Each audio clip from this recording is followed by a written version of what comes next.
Living alone in the house I had shared with my late husband, I found solace in the routine of household chores that kept me grounded. My name's Helen, a 65-year-old retiree who had recently hung up her office attire for the last time, looking forward to a well-deserved break after decades of the 9-to-5 grind. The house, a large 2-story building with rooms echoing memories of family gatherings, required constant upkeep.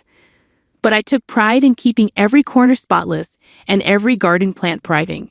My life, though quiet, was punctuated by visits from my 2 children.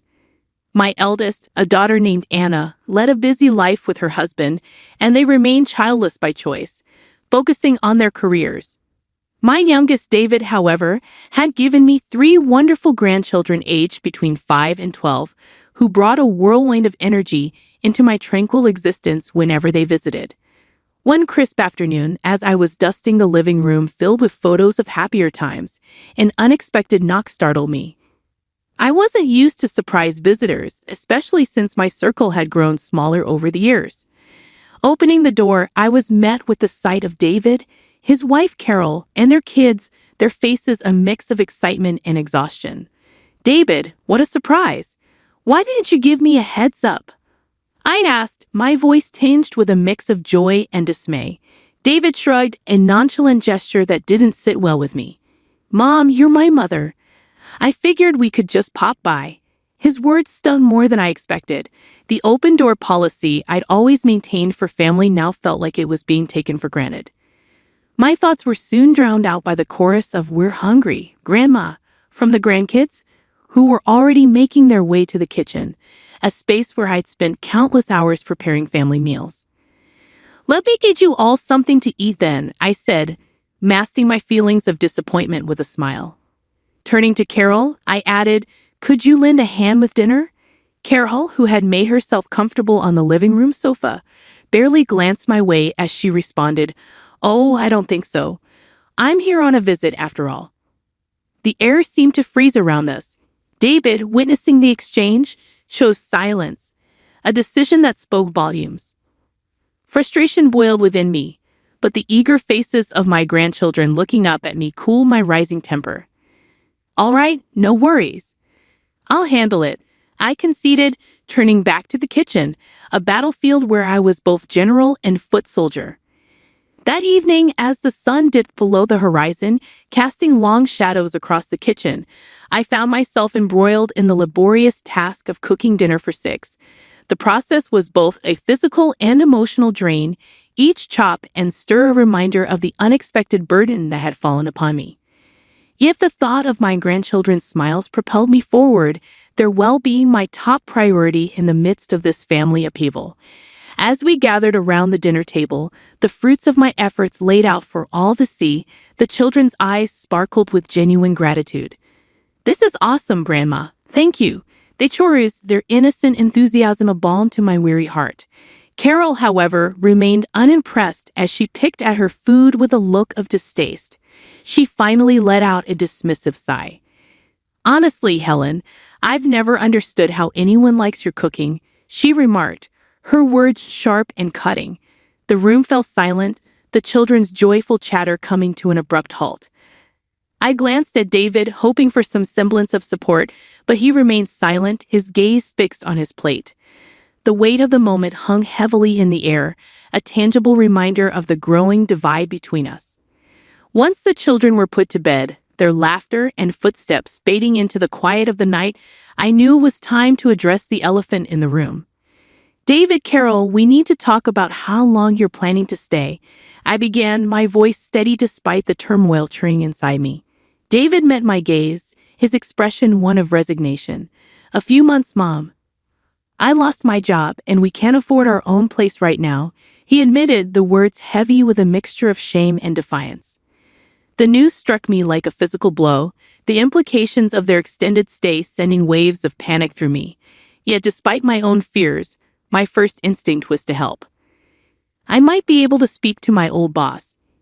He's always looking for reliable people," I offered, clinging to the hope that I could alleviate some of our shared burden. David's response was immediate and sharp.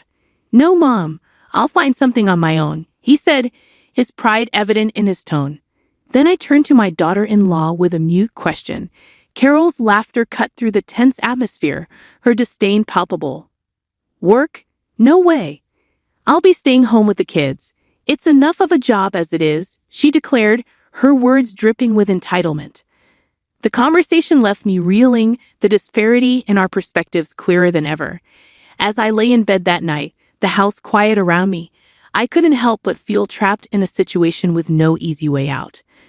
My desire to support my family was clashing with the growing realization that my generosity was being exploited, and I was left wondering how I could possibly navigate the months ahead without losing myself in the process. Waking up to a house full of people had become my new normal. The once quiet mornings were now filled with the sounds of my grandchildren getting ready for the day, their laughter and chatter a stark contrast to the silence I had grown accustomed to in retirement, yet as much as I cherished these moments with them, the reality of my situation weighed heavily on me. The daily routine had become a relentless cycle of cooking, cleaning, and trying to maintain some semblance of order. Carol seemed oblivious to the chaos, her days spent scrolling through her phone or watching TV, while David disappeared each morning with a mumble of looking for work, only to return in the evening no more hopeful than the day before. For one particularly taxing afternoon, as I was elbow-deep in dishwater after preparing lunch, I couldn't help but voice my frustration. Carol, could you possibly help with the dishes?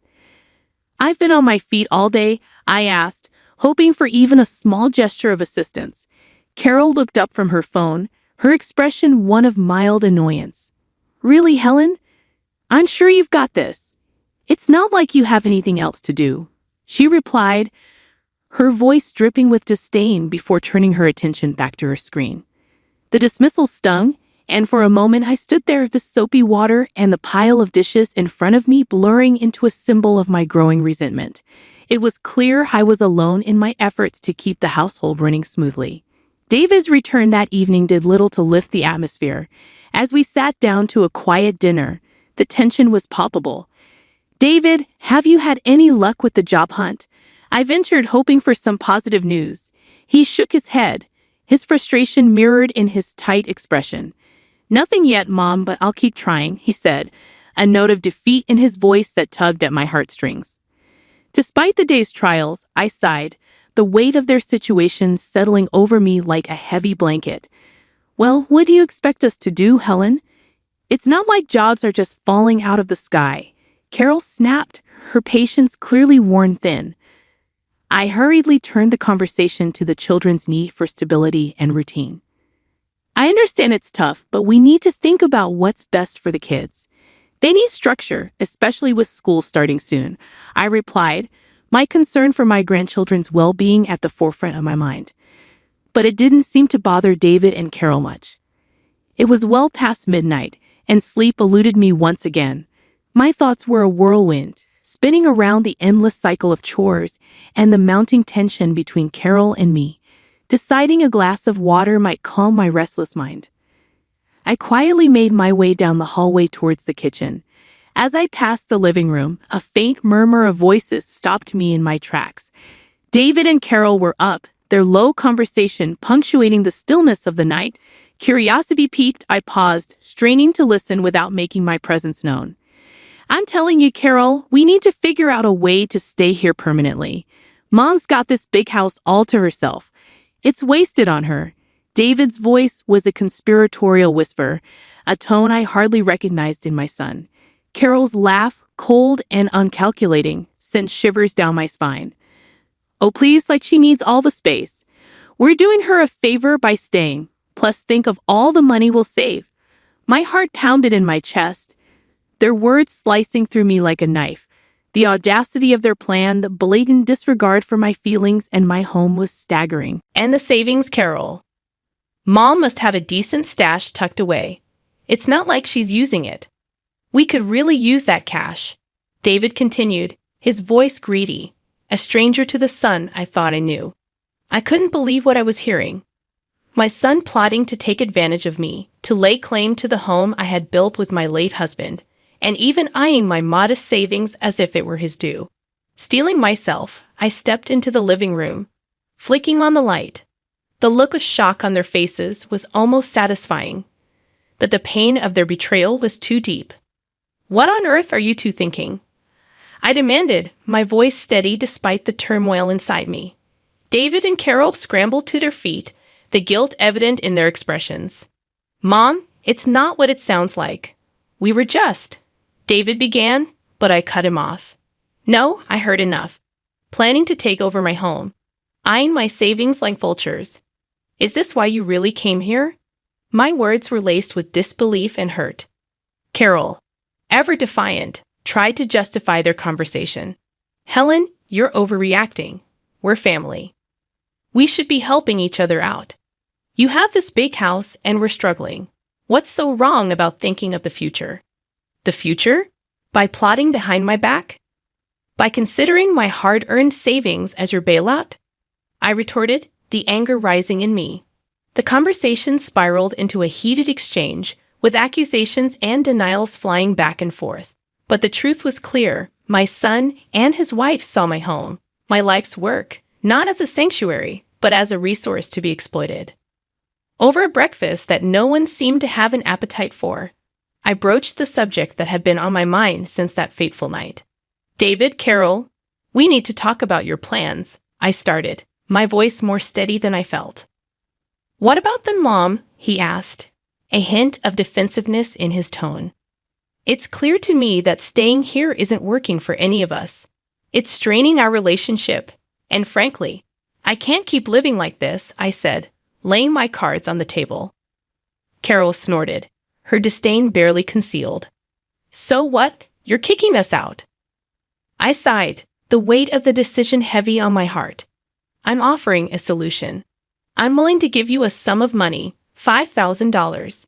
It should be enough for you to rent a place for a couple of months and give David a chance to find a job," I proposed, my voice firm. David's eyes widened in surprise, and for a moment, he seemed to consider my offer seriously. "Mom, that's a lot of money, are you sure?" he asked, a glimmer of the sun I knew peeking through his recent attitude. "Yes, I'm sure. It's for the best. I want you to have a fresh start, but not at the cost of our family's bond," I replied, hoping my words would get through to him. Carol, however, laughed mockingly. "Babysitting money. How generous," she sneered, her words dripping with sarcasm. I ignored Carol's jab, focusing on David. "Think of it as a stepping stone. I know you're capable of turning things around. This is just to help you get on your feet," I encouraged, trying to instill a sense of hope and independence in him. David nodded slowly, his expression softening. "All right, Mom, we'll take the offer. It's more than fair, and I appreciate it," he conceded, a rare moment of humility in his recent behavior. Carol seemed about to protest but held her tongue, perhaps realizing that this was their best option under the circumstances. The day they left for the airport, the house felt eerily quiet. I busied myself with cleaning, trying to erase the traces of their stay, but the silence was a stark reminder of the void their absence left. It was only 3 hours later, when my phone rang with a call from my eldest granddaughter, Diana, that the silence was broken. "Grandma, Mom and Dad left us at the airport and flew to Hawaii," she said, her voice trembling, confusion and fear evident in her tone. My heart stopped. The desperation of the solution I had offered had turned into a nightmare I hadn't anticipated. They had taken the money meant to rebuild their lives and abandoned their children to escape to the resort. As I rushed to the airport and called the police, a flurry of emotions engulfed me. Anger, disbelief, but above all, a fierce determination to protect my grandchildren from any further harm caused by their parents' selfish actions. The ride back home was filled with a heavy silence, punctuated only by their occasional sniffles.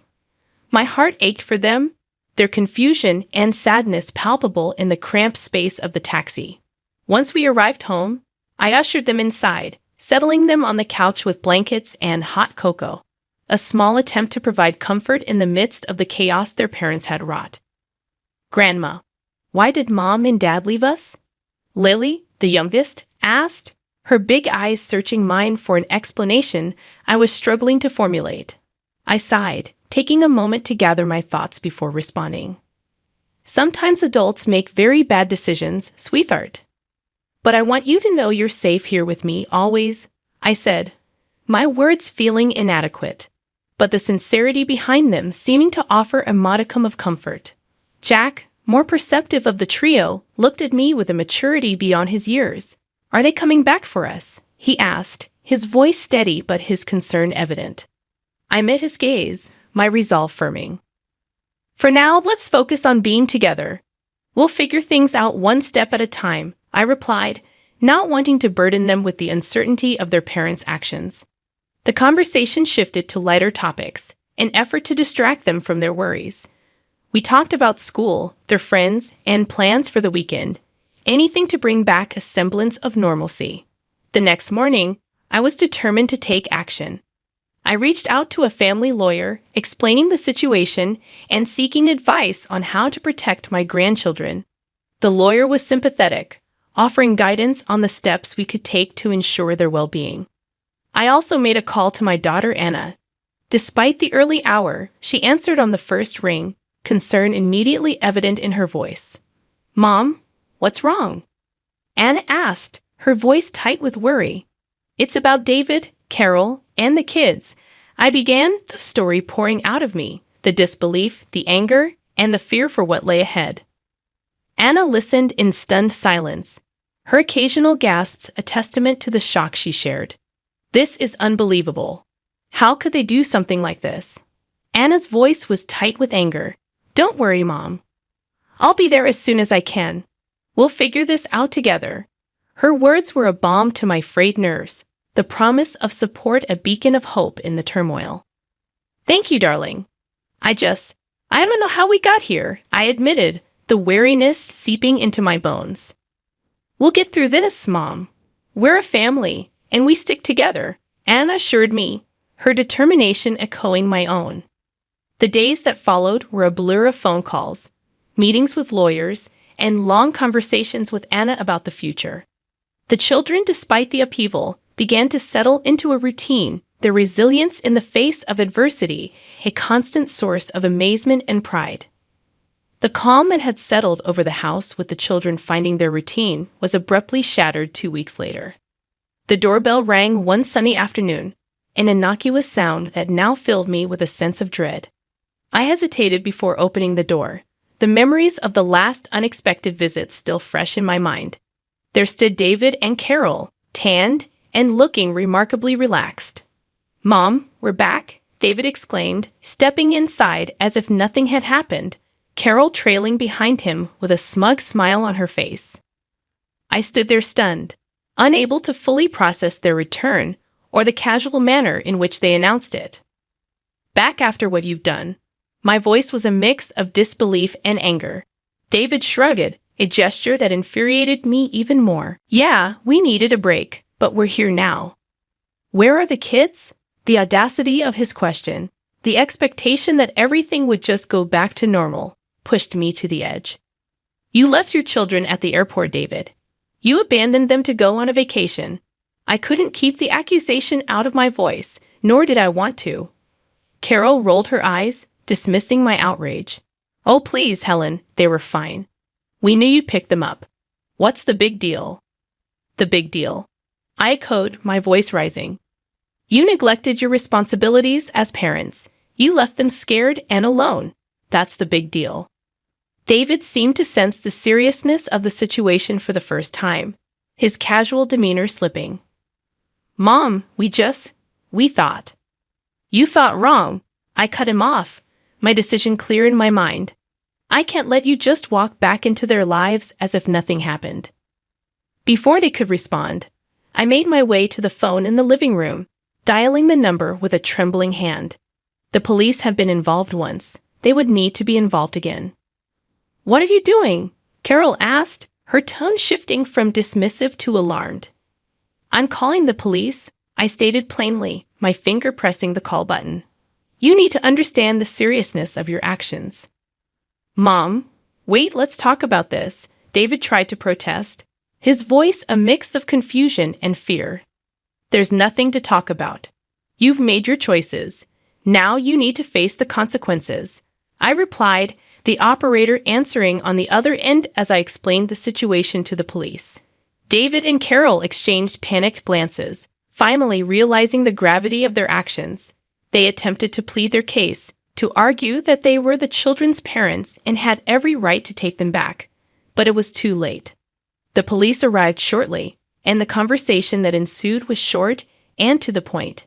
David and Carol were taken into custody for abandoning their children, their protests falling on deaf ears. After they were gone, I sat down, the adrenaline fading, leaving exhaustion in its wake. Anna arrived later that day, her support unwavering as we discussed what would come next. The children, when told of their parents' return and subsequent departure, were surprisingly stoic, a testament to their resilience and perhaps a reflection of their own understanding of their parents' failings. The final chapter of this tumultuous period in our lives began with a court ruling that was as harsh as it was justified. My son David and his wife, Carol, were stripped of their parental rights due to their blatant neglect and improper performance of their duties as parents. The judge didn't mince words, calling their act of leaving the kids at the airport not just irresponsible but criminal. They now faced the very real possibility of serving time, a consequence of their actions that seemed to finally bring home the gravity of their neglect.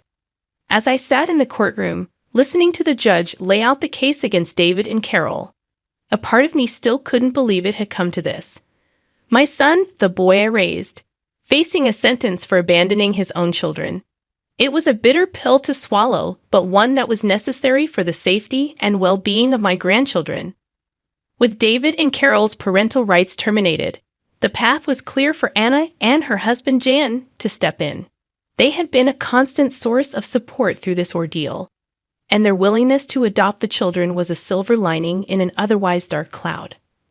"Mom, it's official. We're starting the adoption process," Anna told me one evening, her voice a mixture of excitement and nervousness. I hope we're doing the right thing." "You are," I assured her, my heart full of gratitude for her and John's generosity. "You're giving those kids a chance at a stable, loving home. That's more than David and Carol ever did." Anna nodded, her determination clear. "We're going to make sure they never feel abandoned again. They're going to be part of our family, officially." The children, for their part, were slowly adjusting to the idea. The promise of a permanent home with Anna and Jan brought smiles to their faces, smiles that had been too rare in recent months. The day the adoption was finalized felt like a new beginning. We celebrated as a family, a unit strengthened by the trials we faced and overcome together. The joy in the children's eyes as they hugged Anna and Jan, now their official parents, was a balm to my soul. Sitting in my quiet living room later that night, I reflected on the journey we'd all undertaken. It had been fraught with heart-taken challenges, but it had also brought us closer together. The children were safe and loved, their futures bright with possibility. And while the pain of David and Carol's betrayal lingered, the knowledge that justice had been served and that the kids were in good hands allowed me to look forward with hope. Hi, I'm Amy, a 28-year-old third-grade teacher at Lincoln Elementary. My days are filled with chalk dust and eager young minds. Amy, the kids really respond to your teaching style, Principal Howard said as I finished another day at school. Thanks, I replied with a smile. It's not always easy on a teacher's salary, but I wouldn't trade it for anything. Teaching is my passion, though I'll admit the monthly allowance for my dad makes life in my cozy apartment near school more manageable. Dad and I have been close since Mom passed when I was 15. He's always supported my dreams, even when they didn't align with the corporate ambitions he once had for me. Amy, honey, I want you to meet someone special, Dad said one evening. Come over for dinner this Saturday. That's how I met Melissa. She entered Dad's house like she owned the place, her designer heels clicking against the hardwood floor. Richard has told me so much about you. I just know we're going to be great friends, she gushed, her smile a little too perfect. She's a successful real estate agent, Dad said, beaming at her like a smitten teenager. We met at the country club. Over the next 3 months, things got complicated. My friend Sarah, who works at the courthouse, dropped a cryptic comment during one of our weekly coffee meetups. Melissa Roberts, huh? That name rings a bell. and not in a good way. I kept quiet, observing as Melissa expertly wrapped Dad around her finger. Then came the text that changed everything. Big news, Princess. I'm having an engagement dinner next weekend. I've asked Melissa to marry me. Already? After only 3 months? Dad, don't you think this is a bit fast? I asked when I called him back. When you know, he said with an unshakable cheer. Don't you want your old man to be happy? Of course I do, but... Great, then you'll be there Saturday at 7. We're meeting at Le Blanc restaurant. Melissa's whole family will be there. It's important to me, Amy. I hung up, my stomach in knots. The Melissa I'd been watching didn't match the version Dad believed in. She avoided any talk of her past and always changed the subject when her family came up. Sarah's warning echoed in my mind. Be careful, Amy. Some people aren't who they pretend to be. I didn't know it then, but that engagement dinner would force me to choose between my father's happiness and my own integrity. The night before the dinner, Dad called me. His tone was unusually stern. We need to talk, he said. Sure, I replied cautiously. I'll come over now. When I walked into his study, Melissa was there, her usual practiced smile replaced by something colder. Amy, honey, we need a favor, Dad began, fidgeting with a pen. Melissa cut in smoothly. My family is very traditional, and they need to believe this is my first marriage. What are you saying? I asked, my voice sharp. It means, Melissa continued, you need to back us up. Tell them you've known me for a year and that I've never been married. But that's not true. Dad leaned forward, his face hard. Melissa was married before. She has 2 kids and declared bankruptcy 3 years ago. Her family can't know. You want me to lie? I'm not asking, Dad said, his tone turning icy. I'm telling you, this is happening. No, I won't do it. Dad's expression darkened. Then I'll cut off your allowance, every penny. I stared at him stunned. You're blackmailing me. Don't be so dramatic, he snapped. I'm asking you to help your father be happy. Dad, this isn't like you. Can't you see what's happening here? What I see, he growled, slamming his hand on the desk, is my daughter being selfish. After everything I've done for you, you can't do this one thing. Melissa touched his arm. Richard, I told you she wouldn't understand. She's always been jealous of our relationship. Jealous? I barely know you. See?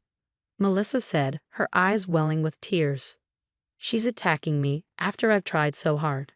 That's enough, Dad roared, standing up. Amy, either you help us tomorrow or you can forget about any financial support and don't bother coming around here anymore. Dad, please, I begged. Listen to yourself. This isn't. Get out. The words hit me like a slap. My father, the man who had always been my rock, was now a stranger. I backed away, my heart breaking as I left.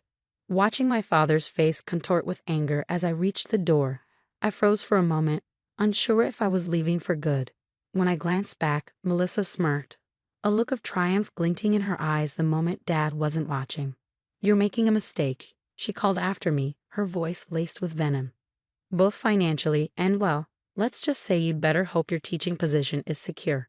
I have friends on the school board. Standing in the driveway, shaking with a mix of anger and grief, I pulled out my phone and called Sarah. You were right about her, I said, my voice trembling. And now I've lost my dad.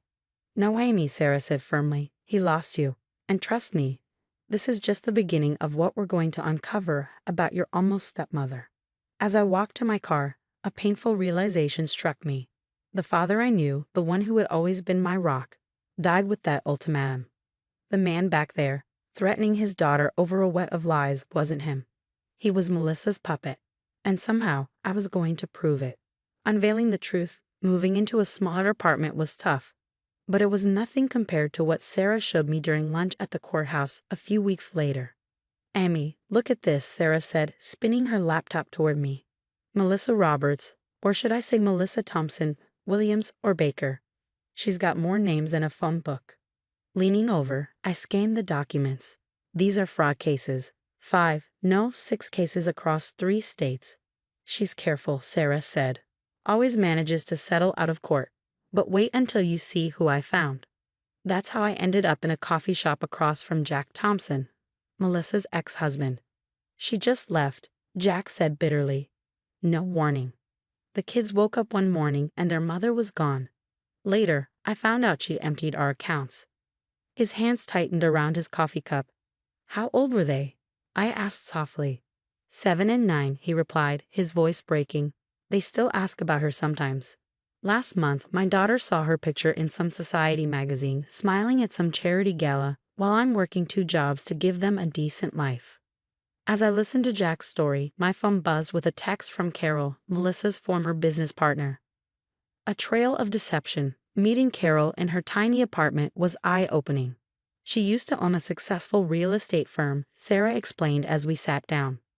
Until Melissa came along, Carol added, her tone bitter. I lost everything. She forged my signature on loans, transferred client funds. By the time I figured it out, she'd vanished with millions. How many others were there? I asked, taking notes. That I know of. 3 wealthy men before your father. She has a pattern. Find a successful older man, isolate him from his family, then take everything. Sarah and I compiled court records, victim statements, and financial documents. It was damning evidence, but we needed something bigger. Amy, what about her family? Sarah asked. The ones she's so desperate to fool? Found them, Sarah said, her eyes lighting up. Her brother's a partner at Matthews and Sons law firm. Very old money. Perfect, I said. Time for an anonymous package. We carefully assembled the evidence, adding Jack's contact information and Carol's statement. Sarah enlisted a private investigator to verify our findings. If Melissa's family hired someone, they'd uncover even more.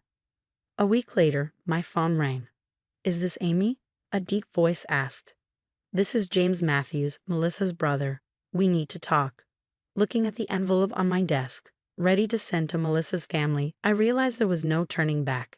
Yes, Mr. Matthews, I said. I think we do need to talk. The engagement party at Leblink was in full swing when Jack walked in, holding the hands of 2 children. The chatter of champagne glasses and classical music froze as a little girl's voice cut through the air. Mommy, she called out. Melissa's face went ghost white.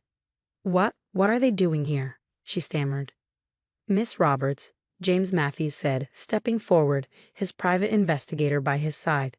Or should we call you Mrs. Thompson? Perhaps Mrs. Williams? Dad turned to Melissa, confusion and horror dawning on his face. Amy tried to warn me, he muttered. I didn't listen. Richard, they're lying. Melissa's voice cracked, her perfectly manicured hands trembling. I can explain everything. Like you explained the millions you stole from me. Carol stepped out of the crowd, her voice sharp and unwavering. Or why you abandoned your children. Jack added, his son clinging to his side. Chaos erupted. Melissa's family huddled together, whispering furiously, while Dad's business associates discreetly slipped away, phones buzzing with the scandal. You're all jealous of what Richard and I have, Melissa screamed, mascara streaking down her cheeks. What we had, Dad said quietly, his voice laced with finality. It's over. Security escorted Melissa out as she hurled threats and accusations. Her son buried his face in Jack's jacket while her daughter silently watched, tears streaming down her face. Moving forward, 6 months later, I was grading papers in my classroom when Principal Howard knocked on the door. Amy, got a minute? He asked, smiling. The board was impressed with how you handled everything while maintaining your professional integrity. We'd like to offer you the lead teacher position. That same day, Dad showed up at my new apartment. His face was weary, his eyes filled with regret. Princess, he said softly. Amy, I'm so sorry. I was a fool. Dad's voice cracked with regret as he stood in my doorway. Yes, you were. I replied softly, my emotions a mix of sadness and exhaustion. I miss you. He continued. Can we try to? Dad, stop, I interrupted, meeting his gaze. Melissa is facing fraud charges in 3 states. Her previous victims have come forward, and she's looking at serious jail time. You enabled her to almost destroy our relationship. I know, he said, his shoulders slumping. I'll do anything to make it right. Then respect my boundaries, I replied firmly. I need time. He nodded, leaving a small package on the table before he walked away. Inside was a newspaper clipping about my promotion and a note in his handwriting. You were stronger than I ever was. Moving forward. A year later, I heard Melissa had taken a plea deal minus 15 years. Dad still sends monthly messages, but I respond only when I feel ready. My new position at school keeps me busy, and the respect I've earned feels better than any allowance ever could. Sarah visited my classroom last week, leaning against the doorframe with a smile. Remember when this all started? Look at you now. I smiled back, watching my students file in. Yeah, sometimes standing your ground costs you everything, but integrity pays better in the long run. The Matthews family even reached out, impressed by how I handled the situation, and offered me a tutoring position for their children. Life has a way of rewarding honesty, even when it feels like you're losing everything. My mother used to say, character is what you do when no one's watching. But I've learned it's also about what you refuse to do, even when everyone is pushing you to compromise. Reflection. Amy Adams might have lost her allowance, her comfortable lifestyle, and temporarily her relationship with her father. But she never lost herself. That's worth more than all the allowances in the world. The kids who now look up to me, the parents who trust me, and the colleagues who respect me remind me every day that choosing integrity over comfort was the right call. As for Dad, he's learning. Maybe someday we'll build something new, something based on truth this time. But for now, I'm exactly where I need to be. What about you? What would you do if your parent tried to blackmail you into lying? Would you choose financial security or your integrity? Leave your thoughts in the comments below. Amy's story is a reminder that standing firm can come with great cost, but also great rewards. Was she right to stand her ground, or should she have played along to keep the peace and her financial security? The choice isn't always as clear as it seems when it's your own family asking you to compromise your values. If you want to hear more stories about standing up to toxic family members and coming out stronger, don't forget to hit that subscribe button and turn on notifications. Your support helps me share stories like Amy's, which might help others facing similar situations. Drop a comment below. I'd love to hear what you would do in this situation. Hey everyone, I'm Laura Thompson. Mom, you can't be serious right now. I hissed into the phone, pacing my kitchen. The counter was littered with baking tools, all forgotten as I tried to keep my temper in check. My twins were at school, Jack was at work, and I was supposed to be prepping for tomorrow's bakery orders. Not handling this bombshell. Laura, she's your sister. She just got divorced. Where else is she supposed to go? Mom's guilt-laden tone was maddeningly familiar. How about her own place? She's 35, not 15. We've already decided, Laura. Jessica will move in with you tomorrow, she said with a finality that made my stomach churn. You've got that big house, and family helps family. I glanced around our home, the home Jack and I had sacrificed for, one painstaking mortgage payment at a time. Did anyone even think to ask me, or Jack? Don't be selfish, Laura. You always were the difficult one. That night, over dinner, I broke the news to Jack. Babe, we need to talk. My hands were trembling as I set down my fork. What's wrong? He asked, his brow furrowing. My parents are forcing Jessica to move in with us. And Madison, too. Your sister Jessica, his voice sharpened. The one who borrowed your wedding dress and returned it with wine stains. The very same. The twins came bounding into the kitchen. Dad, can we have dessert? Not now, kids, Jack said, his tone unusually firm. Mom and I need to talk. Is it about Aunt Jessica? Emma, my daughter, frowned. She's mean to us. She called my drawing stupid last Christmas, Emma added, crossing her arms. Yeah, and she never remembers our names, Jake chimed in. The following week was a disaster. Jessica arrived with 12 suitcases and her perpetually sulking teenager, Madison. This room is kind of small, Jessica remarked, wrinkling her nose as she inspected the guest room. It's bigger than my room, Emma pointed out. Well, sweetie, Jessica said in that condescending tone that made my teeth grind, adults need more space than little kids. That night, I caught her rearranging my kitchen. The flow was all wrong, she explained, not bothering to look up. This is my kitchen, Jessica, I snapped. My business depends on knowing where everything is. Oh, please, she scoffed. It's just a little hobby bakery, not like you're running a real business. I bit my tongue, resisting the urge to scream. By the next day, she was criticizing my parenting, inviting her friends over without asking, and somehow convincing our parents that I was the villain. The last straw came when I noticed things disappearing. Toys, Clothes, even household items were vanishing. At first, I thought the twins were misplacing things, until I overheard Madison on the phone. "Mom's been selling stuff online again," she whispered. My stomach dropped. "Where are the kids' new gaming consoles?" I confronted Jessica, holding up the empty boxes I'd found under her bed. "Oh, those old things? The kids barely use them," she replied dismissively. "Besides, they spend too much time on screens anyway." "You sold them?" My voice cracked. "Those were Christmas presents." "Don't be so dramatic. I needed money for a job interview outfit. I'll replace them eventually." I pulled out my phone, showing her the listings I found online. "And what about Emma's clothes? Jake's collector cards? Those weren't yours to sell." "If you and Jack would loan me money like normal family members, I wouldn't have to." Then came the breaking point. Another alert pinged on my phone. $500 spent at Nordstrom. "You saved my car on your laptop, didn't you?" I demanded. Jessica shrugged. "It must have been an accident. 4 times this week, accidentally." Madison shuffled into the room. "Mom, Emma's crying because she can't find her dance costume." Jessica rolled her eyes. "That tacky thing. I sold it. She can wear something else." I snapped. "That's it. Get out." "Already called Mom and Dad," Jessica said smugly, waving her phone. "They said if you kick me out, they'll never speak to you again. Dad's pretty disappointed in your selfishness, by the way." That night, I overheard her in the backyard on the phone. "Yeah, these idiots believe anything I tell them. Laura's totally having mental issues, and her husband, completely on my side. Give me another month and I'll have access to their accounts." "Everything okay?" My neighbor Sharon called over the fence, her expression a mix of curiosity and concern. I paused, startled.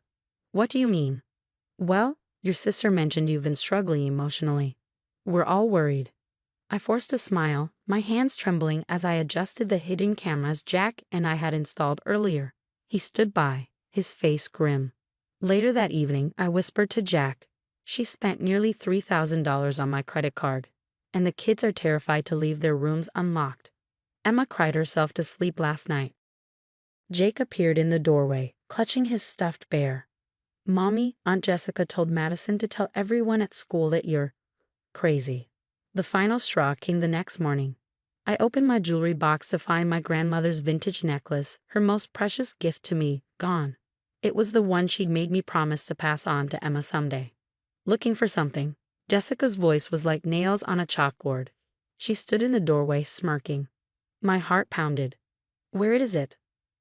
"Maybe if you were a better sister, things wouldn't go missing," she sneered.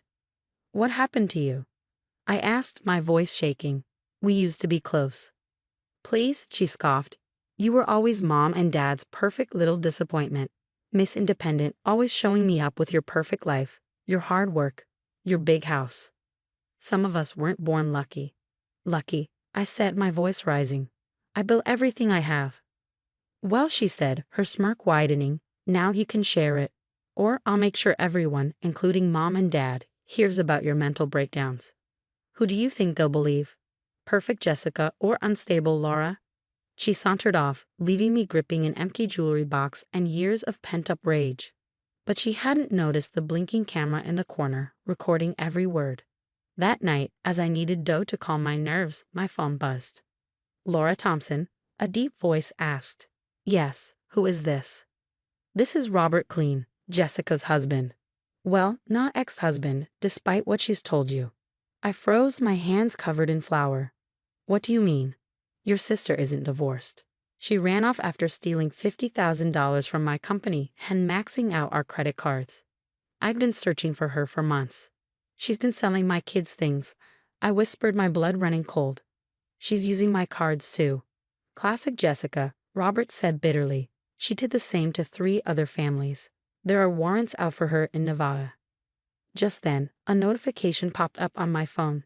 Security footage from the bakery. There was Jessica, at 3 a.m., photographing my equipment and making calls. "I'll send you everything I have on her," Robert said. "You're not crazy, Laura. She's done this before." The next morning, Jessica cornered me in the kitchen. "Your precious mixer would fetch a good price," she said casually, trailing her fingers over the stainless steel. "Shame if something happened to it." Touch my business equipment, I said through gritted teeth. And what? Call the cops? She interrupted with a laugh. Who'll believe you? Madison's already told her counselor you're erratic. One more push and Jack might just take the kids. My phone buzzed again. It was Mom. Laura, Jessica says you've been threatening her. We raised you better. Maybe you need professional help. I hung up, shaking, and called Robert back. She's planning something big. I need your help. I'm on my way, he said. Keep her there 2 more days. That evening, during dinner, Madison broke. She burst into tears, sobbing uncontrollably. I can't do this anymore, she cried. Mom, tell them the truth about Dad. Shut up, Madison. Jessica snapped, glaring daggers at her daughter. Laura, control your niece. No, Madison shouted. Tell them, Mom. Tell them how you stole Dad's money, how you made me lie about the divorce. Jessica lunged for her daughter, but I stepped in between them. Touch her, I said coldly, and it's over. You know what? Jessica snarled. I've had enough of your perfect family act. By next week, I'll own half this house. Already got Jack's signature on some documents while he was helping me. Pretty sure the bakery will be mine too. Unstable people can't run businesses. I smiled, ice cold. Those papers Jack signed. Fake. We knew you'd try something. Jessica's face faltered. You're lying. The cameras, I said, holding up my phone. They caught everything. Jessica, every threat, every theft, every plan. You've left a trail of destruction. But do you know what's most damning? I leaned in, holding up my phone. The footage of you bragging about your scams in Nevada. Her face turned ashen. You're bluffing. Dad, Madison's trembling voice cut through the tension. I want to go home. We all turned as Robert stepped into the room, a police detective at his side. No. Jessica stumbled backward, panic flashing across her face. They're all lying. Laura's crazy. She's trying to ruin my life, just like she's always done. Like you ruined the lives of those other families? I shot back, holding up printed screenshots. Or should we discuss the outstanding warrants? Jessica's eyes darted around, desperate for an escape. You set me up, she hissed. You? No, Jessica. You did this to yourself, I said, my voice steady. Every single time you chose to hurt someone, to steal, to lie, to manipulate even your own daughter. Behind me, I heard my mother's shaky voice on the phone. Laura, we had no idea. Of course you didn't, I replied quietly, meeting her guilt-stricken silence. You never wanted to see it. As the police led Jessica away, Madison clung to me sobbing. I'm so sorry, Aunt Laura. She made me. I hugged her tightly. I know, sweetie, I know. Last I heard, Jessica was sentenced to 15 years for multiple fraud charges. She still writes to me sometimes, claiming she's changed, but those letters go straight to the shredder. Boss, my assistant poked her head into my office. You're trending again. Another family exposed financial abuse using your hidden camera trick. I smiled, thinking back to how that footage had saved everything. The timestamps proving Jessica's theft, the audio capturing her threats, the videos showing her selling stolen items. Perfect evidence for the prosecutors. Mom. Emma called from her table. Can I take self-defense classes with Madison? Already signed you up, honey. My phone buzzed with a text from Robert. He and Madison were having dinner tomorrow, working to rebuild their relationship. At least some good had come out of all this. Next month, I'll be speaking at a local women's shelter again. Turns out financial abuse within families is more common than anyone admits. But now I know the signs, the excuses, the guilt trips, the way toxic people turn everyone against you before dismantling your life piece by piece. Your 3 o'clock is here, Jack reminded me as another woman walked into my office. Another story of family theft and gaslighting. They find me now through the website, Surviving Family Fraud. Because that's the thing about toxic people, they never think they're wrong. But we don't have to let them win. So what would you do if your parents consistently chose your toxic sibling over you? Would you give them another chance as they're asking, or maintain strong boundaries, even if it means losing them forever? Share your thoughts in the comments, and remember, setting boundaries isn't just about protecting yourself. It's about breaking generational cycles of enabling toxic behavior. Your story might help someone else find their strength. Hi, everyone, I'm Diana. I said, collapsing onto Sarah's office couch like the weight of the world had dropped onto my shoulders. Girl, you won't believe what happened at the family dinner last night. Sarah, ever the composed legal consultant who's heard it all, raised an eyebrow. Drama alert. Spill it, honey. What did the princess do this time? I groaned, the memory of last night's chaos still fresh. Rebecca, I said, the name dripping with disdain. My brother Mark's new wife was a walking storm in designer heels. She had the audacity to ask about Mom's jewelry collection. You know, the one Mom and I spent over 20 years building together. Sarah's face softened. Diana. I know, I said, my voice cracking just a little. It's only been 2 years since we lost Mom, but it still feels like yesterday. That collection, every single piece, has a story. Birthdays, anniversaries, those mother-daughter shopping trips Mom and I used to love. Sarah nodded, letting me have my moment before she prompted, let me guess. Rebecca zeroed in on something. I sighed, rubbing the wedding ring I never take off. Mom's sapphire pendant, the one she wore to my college graduation. Rebecca couldn't stop staring at it during dinner. You better keep those pieces locked up tight, Sarah warned, her lawyerly tone sharp. I'm already ahead of you. Aunt Linda called me this morning, practically in a panic. Diana, don't let that girl anywhere near your mother's things, she said. Something's not right about her. Sarah folded her arms. Your aunt's got good instincts. Has Rebecca always been this? Curious. Oh, please. The first time Mark brought her around, within 10 minutes she was asking about family heirlooms and vintage pieces. Her words, not mine. Before Sarah could respond, my phone buzzed. Another text from Mark. I held up the screen for her to see. Rebecca really loved meeting everyone.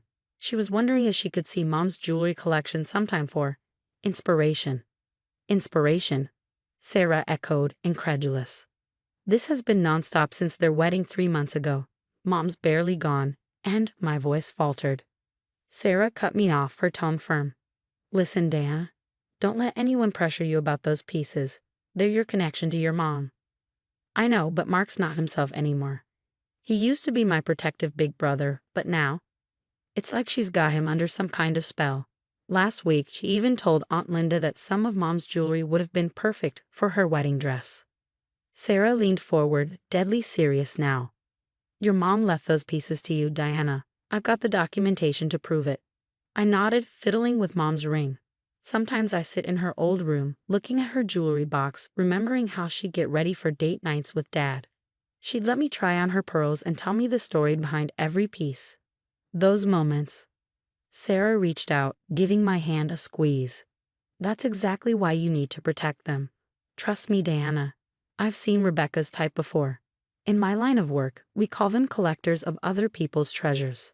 I didn't realize then just how right Sarah was, or how much worse things were about to get. It all came to a head 2 weeks later. I just need to borrow it for one night, Diana, Rebecca purred, her eyes locked on Mom's diamond necklace. It's our 1-month wedding anniversary dinner. I hesitated, the words caught in my throat. Mark stood behind her, his expression a mix of pleading and impatience. Come on, sis, he urged. Mom would have wanted the family to enjoy these pieces, right? Against my better judgment, I relented. That was my first mistake. 2 weeks after that, Rebecca was back. The emerald earrings would be perfect for the charity gala, she cooed. Then it was the ruby bracelet for a work event. Each time, Mark pushed harder, making me feel like the unreasonable one. You've changed since we got married, Mark snapped at me one day. You've become so possessive. I bit my tongue, trying to keep the peace. But everything exploded at Aunt Linda's birthday gathering. When Rebecca walked in, my jaw dropped. She was wearing Mom's diamond necklace, the same one she'd borrowed weeks ago. But that wasn't even the worst part of this gorgeous piece. Rebecca gushed to our cousins, her fingers brushing the diamond necklace around her neck. It's been in Mark's family for generations. His grandmother wore it at her wedding. I nearly choked on my drink. Excuse me? I said, my voice sharper than I intended. That necklace was a gift from Dad to Mom for their 20th anniversary. I was there when he gave it to her. Rebecca's smile didn't falter, but her eyes narrowed. Diana, honey, are you feeling okay? You've seemed confused lately. She turned to Mark with a mock-concerned expression. Didn't you tell me your grandmother left these pieces specifically for the eldest son's wife?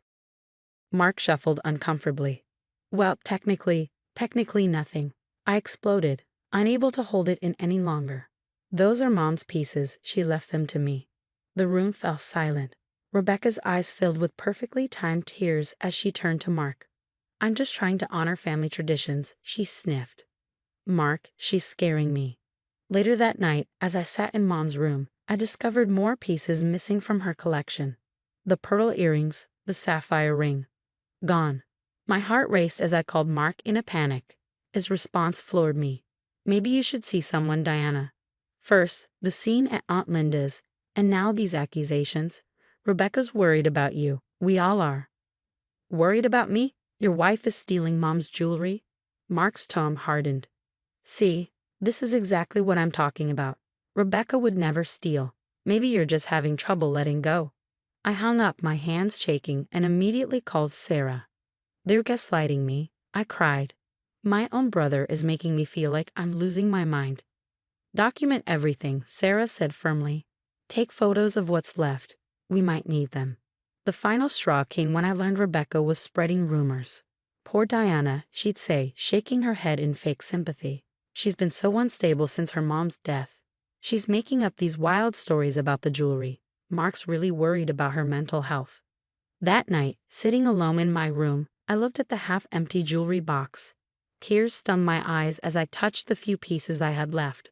I won't let them take you from me, Mom, I whispered. I promise. Then Tom texted me. We need to talk about Rebecca. This isn't the first time she's done something like this. My hands trembled as I typed back. What do you mean? Meet me tomorrow. There's something you need to know about your brother's wife. You're not going to believe this. The next day, at the coffee shop, Tom slid his phone across the table. That's Rebecca, he said, his voice low, except back then she went by Rachel Bennett. I stared at the screen, my heart pounding as I scrolled through the old news articles. 3 ex-boyfriends, missing family heirlooms, manipulated bank accounts, mysterious online sales. She's got a thing for grieving families, Tom explained. She gets close to someone who's lost a parent, works her way into the family, and then, he shrugged grimly. Mark's not her first target, just her first successful marriage. How did you find this? Remember Steve from cybersecurity? He did some digging. Your sister-in-law has quite the digital footprint. Check the next link. My stomach dropped. There, on an exclusive auction site, was Mom's sapphire ring. The description read, Vintage European cut, family heirloom. Serious collectors only. That's not even the worst part, Tom continued. She's drowning in debt. Maxed out credit cards, a shopping addiction. She's been using Mark's accounts to cover it up. I called Sarah immediately. Within an hour, she had Rebecca's financials. 5 aliases in 3 states, Sarah confirmed. And get this, there's an outstanding warrant for her arrest in Colorado, under the name Rachel. That night, I found more listings online. Mom's emerald earrings, the pearl necklace, all being sold under different accounts with elaborate fictional descriptions. I've got her banking records, Sarah said over the phone. She's been laundering money through these sales for years. This goes way deeper than we thought. Tom texted again later. Mark's starting to ask questions. Rebecca came home with a new Gucci bag she can't explain. Let him start pulling that thread himself. The family dinner was already planned for the next week. Perfect, I said, touching Mom's wedding ring, the one piece Rebecca hadn't managed to steal. Time to end this, Mom's way. Everyone's in position, Sarah texted as I set the table. Rebecca swanned in, wearing Mom's diamond necklace, playing the perfect hostess. Oh, Aunt Linda. What's that old album you brought? Just some family memories, dear, Aunt Linda replied, her smile razor sharp. Actually, I'd love to share these photos now. She opened the album and pointed. Here's my sister wearing this exact necklace on the day she bought it. Rebecca's face twitched. That's impossible. This is a family heirloom. Funny you should mention family, Tom interjected, pulling out his laptop. Because I've got some interesting family photos too. Different name, different hair color. But definitely you, right? The police in Colorado would love to know you're going by Rebecca now. Rachel. What is this? Mark demanded, his face pale. But his voice wavered. I recounted, looking at Sarah as she nodded knowingly. Before Mark could respond, Jason stepped in from the hallway. Rebecca, or should I say Rachel, turned ghost white. "Remember me, Rachel," Jason said, his voice calm but sharp. "Or was it Rita when you cleaned out my grandmother's estate?" The room erupted into chaos as Sarah, Tom, and Aunt Linda laid out the evidence like seasoned prosecutors in a courtroom. Sarah presented the banking records, pointing out the trail of deceit. Tom showed the online listings, scrolling through page after page of Mom's jewelry, each piece painstakingly described for auction. Aunt Linda flipped through receipts and certificates of authenticity, her voice steady with righteous fury. "It's all lies," Rebecca shrieked, backing toward the door. But Mark wasn't listening to her anymore. He was staring at his phone, scrolling through their joint account with a devastated expression. "Our savings," his voice broke. "Gone." Sarah delivered the final blow, along with half your mom's jewelry collection, sold piece by piece online. Rebecca's defiance cracked. "You don't understand," she pleaded, her eyes darting around the room. She turned to Mark, her voice dripping with desperation. "Baby, they're turning you against me." Mark didn't move. "And like you turned him against me," I said, standing tall. "Made him think I was crazy. Unstable." At that moment, the police arrived. Sarah had coordinated everything, the warrants, the fraud charges, the identity theft. It was all over. 2 months later, I sat in Sarah's office, signing the final paperwork. Most of Mom's pieces had been recovered, returned by buyers who had unknowingly purchased stolen goods. Mark, however, was another story. He lost his executive position when the scandal broke. Turns out companies don't like their VPs married to convicted fraudsters. He called me multiple times, left messages asking for forgiveness, claiming he'd been manipulated. I declined every call. As I touched Mom's ring, the one piece Rebecca never got her hands on, I whispered to myself, "Some betrayals you don't come back from." The headlines were a brief flurry of justice. Serial scammer sentence. Multiple victims speak out against grieving family con artist. Rebecca, or Rachel, or Rita, or whatever her real name was, got 8 years behind bars. More victims came forward, exposing just how deep her schemes ran. Last I heard, Mark was living in a cramped studio apartment, his career and reputation in tatters. He'd chosen her lies over his own family and nearly cost me my mother's legacy. So now I ask you, what would you do if your sibling chose a toxic spouse over you? Could you forgive them after they helped steal precious memories of a deceased parent? Hi everyone, I'm Marie, a speech therapist working with children with ADHD. My life seemed perfect, but I need to tell you how it all started falling apart. Have you seen next week's client list? It's packed, my assistant Sarah said, handing me a stack of files. That's great news. More kids we can help. I smiled, adjusting the framed photo of John and me on my desk. My engagement ring caught the light, making my smile widen. "By the way, your fiancé called, something about wedding venue options." "Oh right, thanks for reminding me." I checked my phone and saw 3 missed calls from John. Balancing my career and wedding planning wasn't easy, but I wouldn't have it any other way. Later that evening, Mom Henderson called as I reviewed patient files. "Sweetheart, how are you holding up with all the wedding planning?" "I'm good, Mom. Just busy as usual." "How's Dad?" "He's concerned, honey. Your brother Jake came by again today." My stomach tightened. Jake, my biological brother, had reappeared in my life 3 months ago after years of silence. What did he want? He was asking strange questions about your college fund, our savings. That's odd. I'll talk to him. The next morning, Jake was waiting outside my office. "Surprise, sis. Thought I'd bring you coffee." "Jake, this is unexpected," I said, accepting the cup cautiously. Since reconnecting, he'd been overly interested in my life, constantly showing up unannounced. Can't a brother visit his successful sister? "Oh, by the way, I met John at the gym yesterday. Cool guy." "You met John? You didn't mention that." "Random coincidence. We got talking about the wedding." "Man, it must be expensive, huh? Those Henderson folks really set you up nice." Before I could respond, Sarah appeared. "Marie, your 10 o'clock is here." "Jake, we'll talk later," I said, but his words lingered. That evening, over dinner with my adoptive parents, Dad Henderson seemed troubled. "Princess, we need to talk about Jake." "What's wrong?" "He's been asking uncomfortable questions about our assets. Your inheritance." Mom touched my hand. "Honey, we love you. You know that, right? When we adopted you. Mom, Dad, you're my real parents. Jake might be blood, but you're my family. We're just worried, Dad said. His questions seemed calculated. I squeezed their hands. I'll handle Jake. You've given me everything: love, support, education. I won't let anyone mess with that. But that night, lying awake, I couldn't shake the uneasy feeling. Jake's sudden reappearance, his probing questions, his coincidental meeting with John. Something wasn't right, and I had to figure it out before my perfect life unraveled. The next morning, John was acting strange at breakfast. He barely touched his coffee, avoiding eye contact. Had fun at the bachelor party last night? I asked lightly. His jaw tightened. Yeah. Jake was there. My coffee cup froze midway to my lips. Jake? I didn't know he was invited. There's a lot I apparently didn't know, Marie. His voice was cold. Like how your birth parents sold you to the Hendersons. The cup slipped from my hand, chattering. What? Jake told us everything. How they were desperate for money.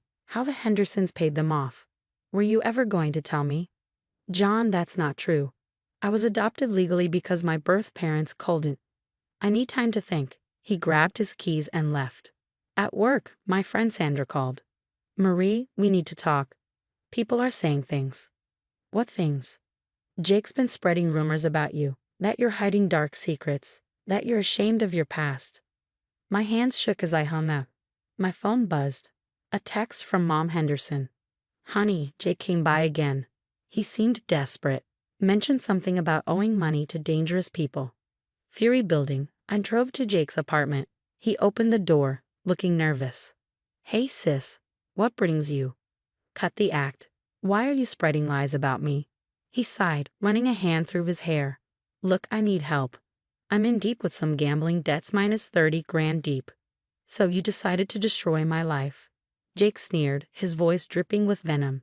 The Hendersons are loaded. They bought you, didn't they? What's a little more money to protect their precious adopted daughter's reputation? They didn't buy me, and I won't let you extort them. I shot back, my voice trembling with anger. Then I'll keep telling everyone the truth about our parents selling you. Wonder what the parents of your ADHD kids would think about their therapist's sketchy background. Get out of my life, Jake. Whatever you think you're owed, you're not getting it. Wrong move, sis. Very wrong move. I stormed out, tears blurring my vision. My phone buzzed relentlessly, messages from friends asking about the rumors. John still wasn't answering my calls. Jake's threats hung over me like a storm cloud. At home, I pulled out an old photo album. There I was, 3 years old, smiling with the Hendersons on adoption day. The photos told the truth. There was no secret payment, no selling of children. Just love and legal paperwork. My phone rang. It was John. We need to talk, he said. Yes, we do, because everything you think you know is a lie, and I can prove it. I'll come over tomorrow, he said. But Marie, I don't know if I can trust you anymore. I hung up, my resolve hardening. Jake wanted to play dirty. Fine. It was time to show him what happened when he messed with the wrong sister. The next day, John sat across from me at my kitchen table, the adoption papers spread out between us. So everything Jake said was a lie? He asked, examining the documents. Look at the dates, the signatures. Everything's legal. Before he could respond, my phone rang. The caller ID stopped me cold. Birth mother. My hands shook as I answered. Hello. Is it true? She demanded. Do you owe us money for all those years of suffering? What? What are you talking about? Jake said you're rich now, that you need to compensate us for giving you up. My blood ran cold.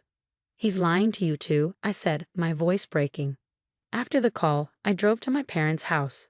Mom Henderson opened the door, her face etched with worry. Marie, honey, we need to tell you something, she said. Jake tried to blackmail us, Dad added, holding a folder of papers. He said if we didn't pay, he'd report your clinic for client mistreatment. My knees buckled. He what? We hired a private investigator, Dad continued. Jake's done this before. I scanned the documents with trembling hands. 3 fraud cases in 2 states, restraining orders, extortion attempts against other families. He's trying to destroy everything I've built, I whispered, tears stinging my eyes. There's more, Dad said.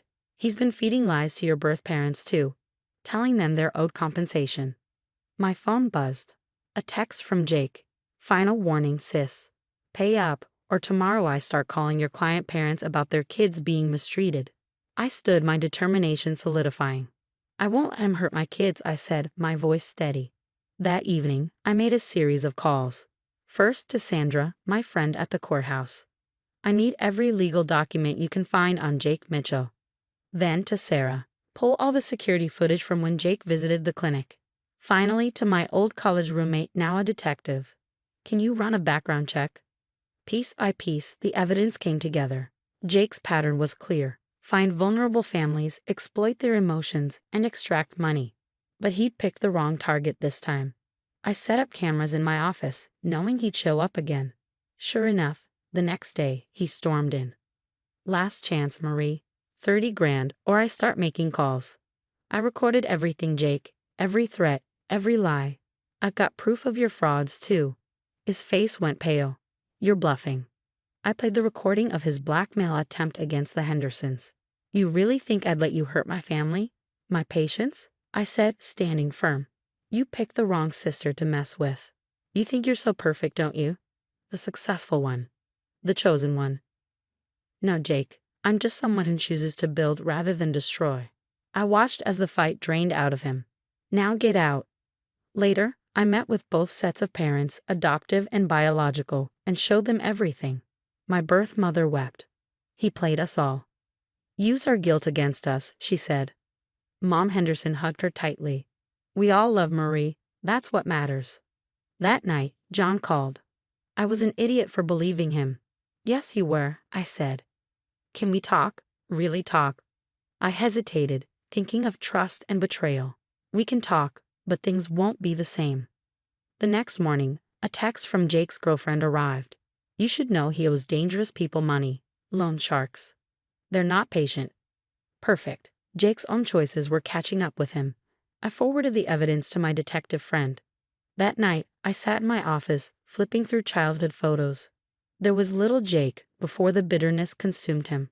My phone buzzed again, a threatening text from Jake. But I wasn't scared anymore. The truth was my weapon, and I had an arsenal. Your house of cards is about to fall, I whispered to the screen. The morning news hit like a bombshell. Local man arrested in connection with multiple fraud cases. Jake's mugshot stared back at me. Did you see the news? Sarah burst into my office, beaming. Those loan sharks Jake owed money to. Turns out they were running an illegal gambling ring. When they got caught, Jake went down with them. I smile, remembering the anonymous tip I sent to my detective friend about Jake's gambling connections. Sometimes justice comes from unexpected places. My phone buzzes. A message from one of Jake's previous victims. Thank you for helping us come forward. Your evidence gave us courage. 10 other families have filed charges against him. Each story mirrors mine. Exploitation, emotional manipulation, attempts at extortion. But I was the one who finally stopped him. Marie, I look up to see John standing in my office doorway. Can we talk? We sit in the park where he proposed. He speaks first. I've been an idiot. Yes, you have, I say, my tone calm but firm. I should have trusted you. I should have asked you first instead of believing Jake. I twist my engagement ring thoughtfully. Trust isn't just about love, John. It's about respect. You didn't respect me enough to hear my side. I know, he says, his voice heavy with regret. I'll spend every day making it up to you. If we get married, I emphasize the if, things will be different. I need boundaries, John. Clear ones. Later that week, my birth parents visit my clinic. They look remorseful. We're so sorry, Marie, my birth mother says. We let Jake manipulate our guilt. I understand, I reply, my tone measured. But I need space. I have a family, the Hendersons. You can be part of my life, but on my terms. The wedding is smaller than originally planned. I walk down the aisle with Dad Henderson, Mom beaming from the front row. My birth parents sit quietly in the back, respecting my wishes. Jake watches the ceremony from a jail cell, awaiting trial for multiple fraud charges. His gambling debts caught up with him, and those loan sharks weren't thrilled about him cooperating with the police to save himself. You look beautiful, John whispers during our first dance. Thank you, I say, keeping a slight distance even in his arms. Trust, once broken, takes time to rebuild. My practice continues to thrive. The kids I work with make progress every day. Their trust a precious gift I'll never take for granted. Unlike Jake, I choose to build, not destroy. Mom Henderson asks about Jake sometimes. Have you heard from him? He's where he needs to be, Mom, I reply. Some people don't change. The last time I saw Jake was at his sentencing. 5 years for fraud, plus civil suits from his victims. He tried to catch my eye, but I looked away. Sometimes the best revenge is living well while karma does its work. On my new office wall hang 2 framed documents, my marriage certificate and my therapy license. Proof that Marie Henderson, not Mitchell, built something real, something honest. Ready for your 3 o'clock? Sarah asks, poking her head in. Always, I reply, smiling as I adjust the nameplate on my desk. It reads, Mary Henderson, speech therapist. The past is behind me now. Jake's choices led to his downfall, while I rose above his schemes. Family isn't about blood, it's about choices. I chose integrity. I chose the Hendersons. I chose my own path. And John, he's learning that love without trust is like therapy without honesty. It only works if both sides are willing to do the work. We're getting there slowly. Hi everyone, I'm Emily Jackson. Growing up, I always knew I was playing second fiddle to my sister, Emma. Even now, at 28, with my software engineering career thriving, nothing I do seems to matter to my parents. Let me give you a glimpse of what I'm dealing with. Emily, why can't you dress more like your sister? She always looks so put together, my mom said during our weekly family dinner, completely ignoring the promotion I just announced. Mom, I'm leading a major project at Silicon Tech now, I said, trying to keep my voice steady. That's my steer, she replied dismissively. But did you hear? Emma's boyfriend James is taking her to Paris next month. Isn't that wonderful? I caught my best friend Ava's eye across the table. I brought her along for moral support, and she gave me the look she always does when my family pulls this nonsense. Actually, Mrs. Jackson, Ava jumped in, her voice steady and polite. Emily's project could revolutionize her company's entire security system. Speaking of security, my dad interrupted. Emma and James are looking at houses in the Heritage District. Now that's a secure investment. I stared at my plate, pushing my food around, trying to hold my tongue. Memories of being sidelined flashed through my mind. The student loans I'd worked 3 jobs to pay off while Emma got a free ride. The family vacations I wasn't invited to because Emma needed quality time with Mom and Dad. Have you seen Emma's engagement ring? My mom gushed, shoving her phone toward Ava. James proposed last weekend, $20,000. Can you believe it? How nice, Ava said flatly, squeezing my hand under the table. Later that night, my phone buzzed. It was a text from Emma. Mom says you seem jealous at dinner. Don't worry, you can be a bridesmaid if you stick to the diet plan I make for you. You don't have to respond to that, Ava said firmly as we sat in my apartment. Your sister's a piece of work. Did I tell you what happened at work today? My mentor, Diana, said I'm being considered for the executive track. That's amazing, I said, smiling despite myself. See, you're crushing it on your own terms. My phone buzzed again. Another text from Emma. James's family is coming to dinner tomorrow. Try not to embarrass me by talking about your computer stuff. You know what the worst part is? I said, turning to Ava. I keep trying. I keep thinking that if I just achieve enough, they'll finally see me. Well, I see you, Ava said, her voice gentle but firm.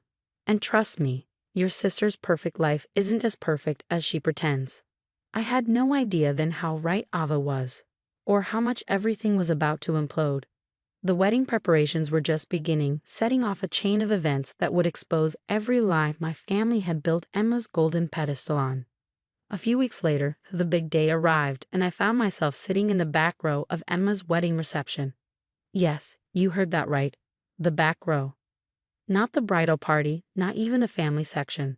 Just shoved into a corner like some distant acquaintance. Can you believe she set you back here? Ava whispered, adjusting her dress. Her own sister. Honestly, I can.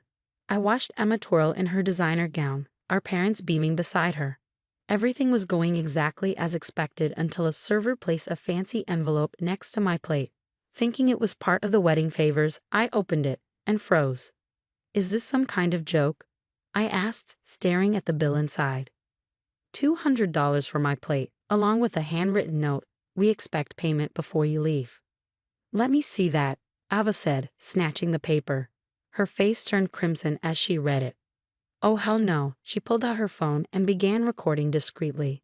Emily dear, my mother's syrupy voice interrupted as she approached our table. Did you get the envelope? Mom, I said, my voice shaking, are you seriously charging me for attending my own sister's wedding? Well, sweetie, Emma thought it was only fair since you didn't contribute to the wedding expenses, she said smoothly, unlike James's family who've been so generous. Out of the corner of my eye, I saw James, my new brother-in-law, watching from a distance looking uncomfortable. James hesitated, but I couldn't hold back anymore. I offered to help with the planning, the decorations, everything. Emma told me she didn't want my help because I'd embarrass her with my simple tastes. My mother sniffed dismissively. Well, you would have, dear. Now will that be cash or check? Ava's phone was still recording when Emma sauntered over, her gown trailing behind her like a trophy. Oh good, you got the bill. Just trying to teach my little sister about financial responsibility. Not all of us can waste our lives playing with computers. Playing with computers? I'm a senior software engineer, I snapped. I make 6 figures. Then paying shouldn't be a problem, Emma smirked. Consider it your wedding gift since you clearly couldn't afford anything from my registry. That's when James stepped in, his voice low but firm. Emma, we talked about this. This isn't right. Stay out of it, James, she hissed. This is family business. My hands trembled as I reached for my purse and pulled out my checkbook. You want your money. Fine. My voice was tight as I scribbled on the check. Here's your $200. Consider it the last thing you'll ever get from me. Don't be dramatic, Emily, my dad said, appearing suddenly. Your sister just got married. Can't you think about someone besides yourself for once? I handed the check over, stood up, and walked out.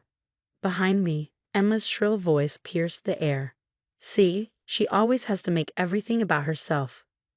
What none of them knew was that this bill wasn't just a bill, it was the final straw, and thanks to Ava's quick thinking, we had proof of everything. 2 months after the wedding disaster, I sat in Diana's office at Silicon Tech, staring at an opportunity that could change everything. Seattle needs a strong leader, Emily, Diana said. The position comes with double your current salary and full team control. Just as my excitement began to bubble, my phone buzzed. Another text from Emma. Need to talk ASAP. Financial emergency. I ignored it, focusing on Diana. When would I need to decide? By Friday, she said. Then she hesitated. But Emily, there's something else.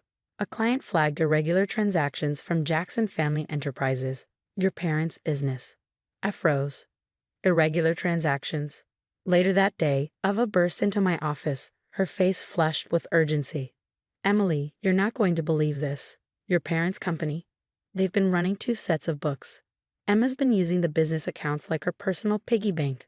My stomach dropped. How do you know this? James called me. He found gambling receipts, hundreds of thousands. Emily, she's been forging your dad's signature. My phone rang. Emma again. This time I answered, putting her on speaker. Emily, I need $50,000, she said, her voice shaky. I know you have savings. It's just a loan. Things with James are tight right now. Excuse me? I said, my voice cold. You mean because you're gambling away his money too? Dead silence. Then a panicked whisper. How did you? Who told you? Does it matter? I replied. The answer is no. I'm your sister, she cried. After everything Mom and Dad did for you. Did for me, I snapped. You mean charging me for your wedding? Making me pay back every penny of college while they funded your shopping sprees. Because you're the strong one. Emma's voice cracked. You can handle it. I'm not built for struggling. Ava's still recording, finally spoke up. You built your entire life on making Emily struggle instead. Is that Ava? Are you recording this? Emily, tell your little spy toe. I hung up.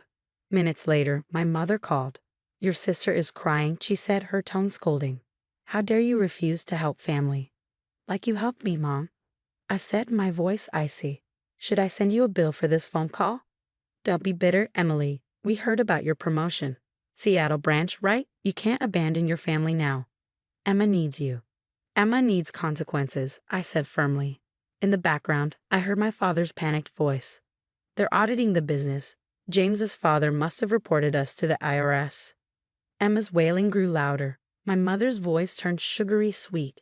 Emily, you're so good with numbers. Maybe you could help us sort this out? No, I said simply. We're not family anymore. I hung up and turned to Ava. Send me copies of everything you recorded. Already did, Ava said, smirking. James, too. He's filing for divorce, by the way. Turns out Emma's been lying to him about, well, everything. Just then, Diana poked her head into the office. Emily, Seattle needs an answer. I stood up, feeling lighter than I had in years. Tell them I accept. 1 year later, I stood on stage at the Women in Tech Awards, accepting the Innovation Lead of the Year award. The Seattle skyline sparkled through the convention center windows, shimmered in the golden glow of twilight, matching the glint of my trophy. My phone buzzed, a text from Ava. Emma's gambling debts finally caught up. Your parents had to sell the house to cover what she stole. They're moving into a tiny apartment next week. I slipped the phone back into my pocket, focusing on the networking reception. Just as I raised my champagne glass, my new assistant approached with a message. Call from James Harrison, she said. Finding a quiet corner, I dialed. Emily, James began, his voice steady but somber. The divorce is final. But there's something you should know. The IRS investigation. They found everything. Define everything, I said, bracing myself. 20 years of tax fraud. Emma's embezzlement was just the tip of the iceberg. Your parents, they've lost everything. The business, their retirement, all of it. I sipped my champagne, letting the news sink in. And Emma, she's living in their apartment's spare room.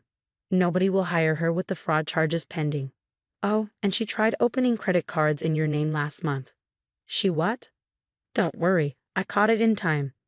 Being a financial advisor has its perks. She can't touch you. Later that night, my hotel room phone rang, displaying an unfamiliar number. Against my better judgment, I answered. Baby girl, please. My mother's voice was thick with tears. We made mistakes. Mistakes. My voice was icy. You systematically destroyed my self-worth, enabled Emma's abuse, and tried to drag me down with you. Emma wants to apologize, she said weakly. She's changed. We've all changed. In the background, I heard Emma's muffled plea. Tell her I'll go to therapy. I'll do anything. You had decades to change, I said sharply. Funny how it only matters now that you've lost everything. We're living off Social Security, my mother whispered. The IRS took everything. Consequences, Mom. Remember when you taught Emma she'd never have to face any? Well, this is what they look like. I hung up and stepped onto my hotel balcony, watching the sunset paint Seattle's sky in shades of purple and gold. My phone chimed again. A message from Diana Bard. Loved your presentation. UP position is yours if you want it. Another text popped up, this time from Ava. Your old house just sold. Guess who bought it? James's private investment firm. They're turning it into a women's shelter. I smiled, remembering Emma's sneers about my little computer job. Now I was making 7 figures, driving a Tesla to my corner office, while she filled out job applications at fast food joints. My phone buzzed one last time. Emma, using Dad's phone. I know I don't deserve forgiveness, but I'm your sister. I blocked that number too and ordered room service. Tomorrow I'd wake up in my luxury condo, ready to lead my team in revolutionizing tech security. Meanwhile, Emma would wake up on a pull-out couch. Mom would clip coupons, and Dad would struggle to pay the electric bill. They say success is the best revenge, but sometimes success isn't about revenge. It's about walking away from people who never deserved you in the first place. What would you have done if you were in my shoes when Emma called crying and begging for forgiveness?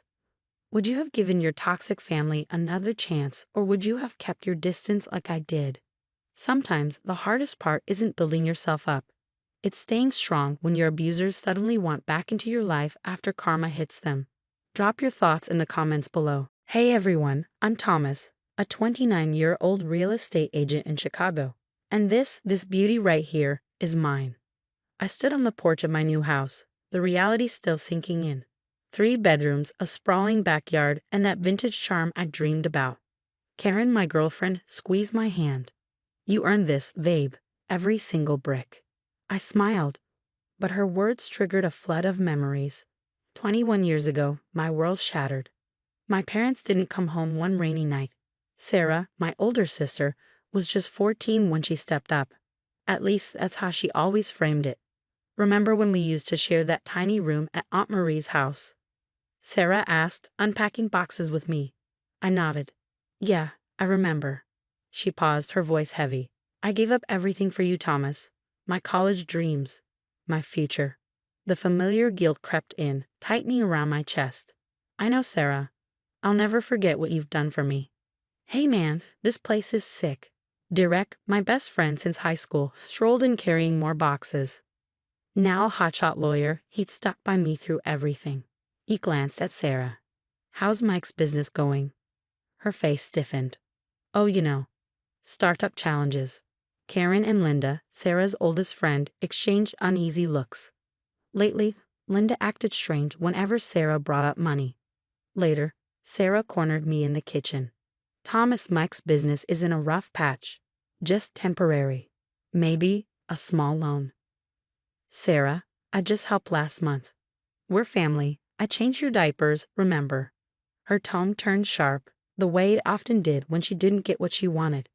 That night on the porch, Karen found me. Thomas, I need to tell you something. At the hospital. Sarah came by last week asking about my salary.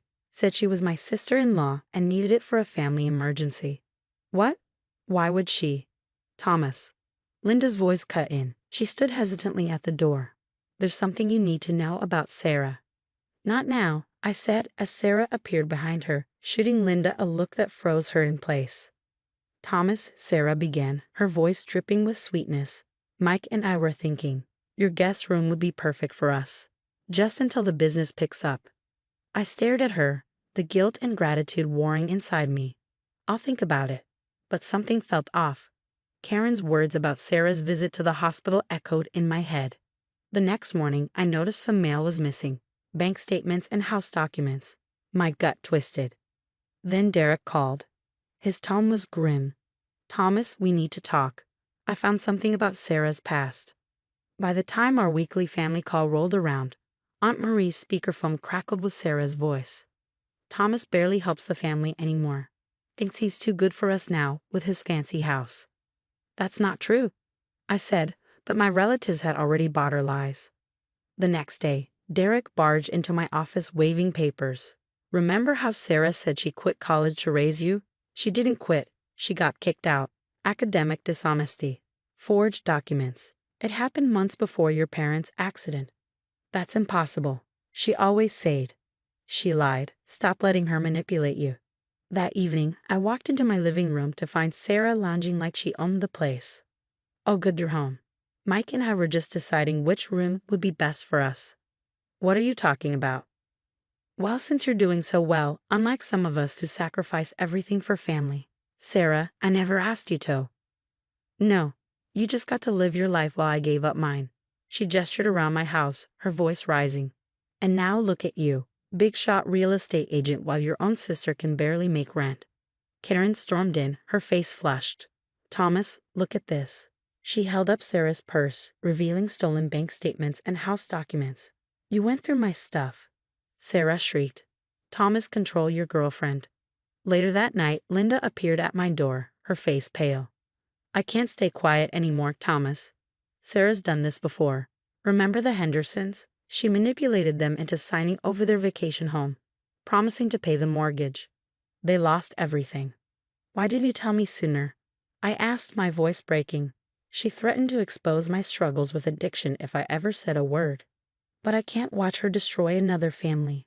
Linda's voice trembled as she placed a folder on the table. The next morning, a legal notice arrived.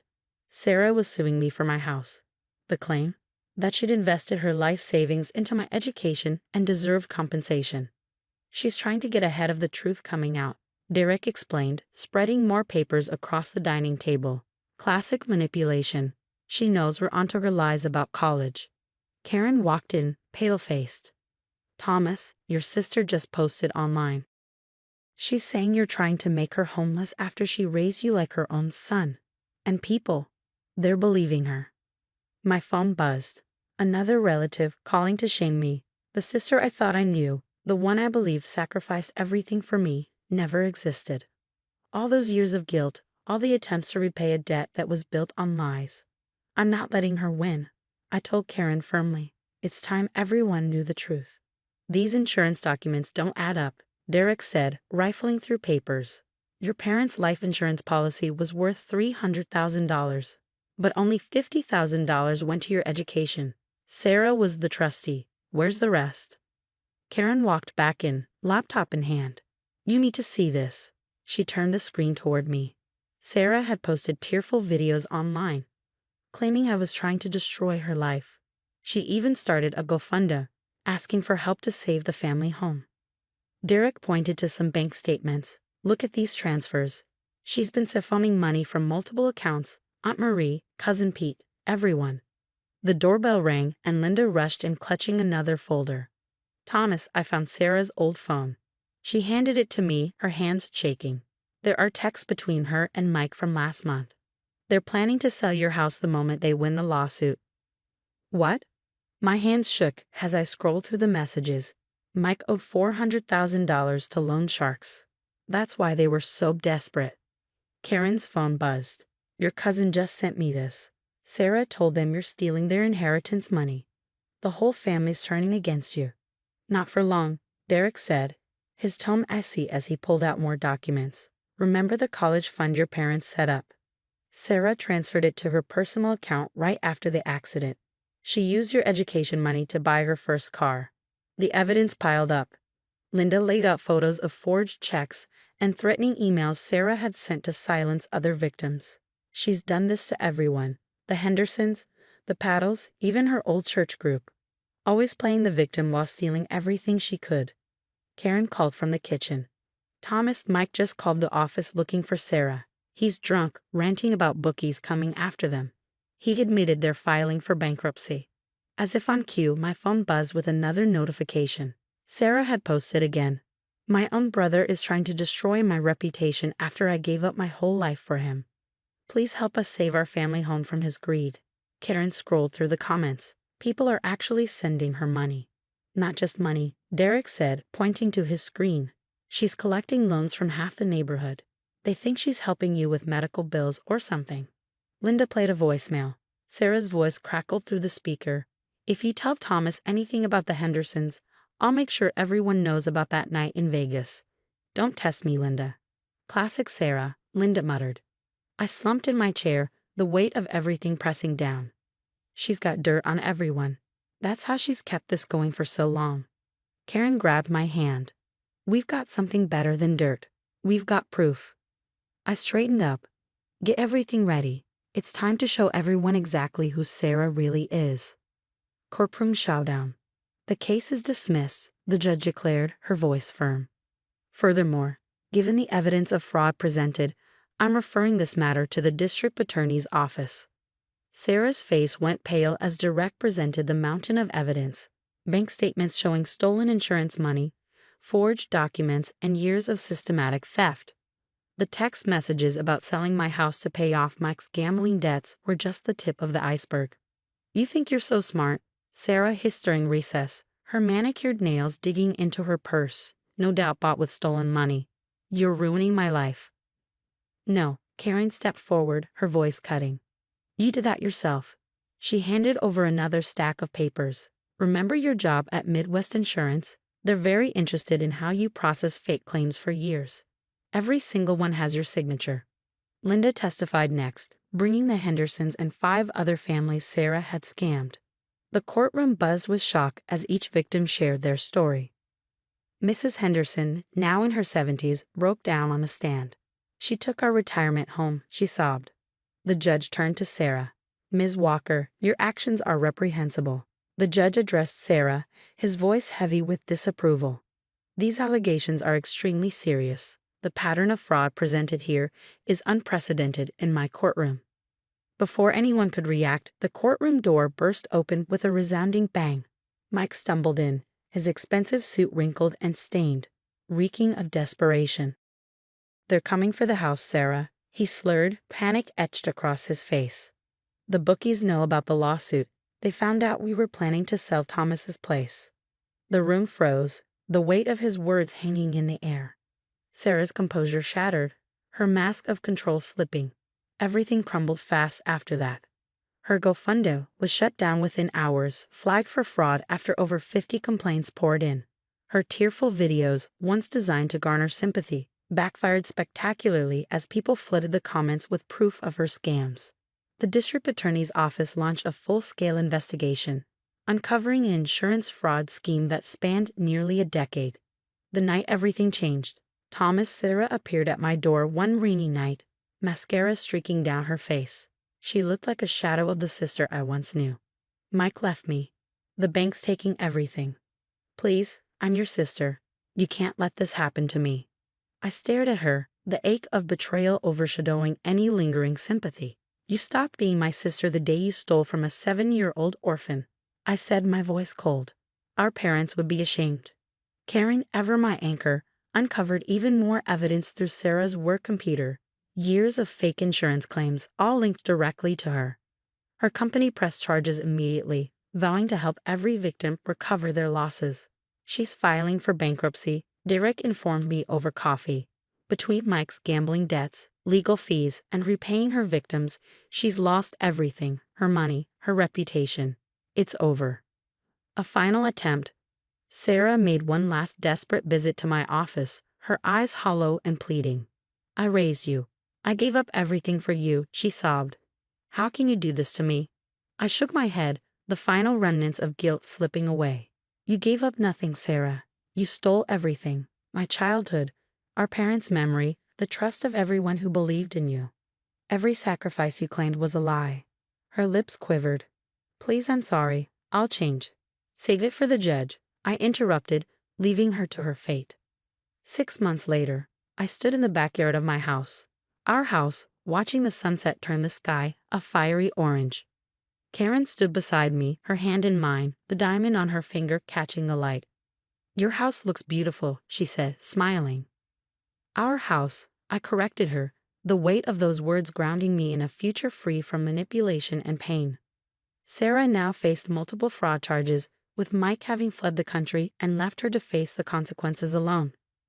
My family, finally seeing the truth, had reached out to apologize for believing her lies. My phone buzzed, a new message from Sarah, undoubtedly another plea for help. I deleted it without reading. Some betrayals can't be forgiven. Some bonds are better left broken.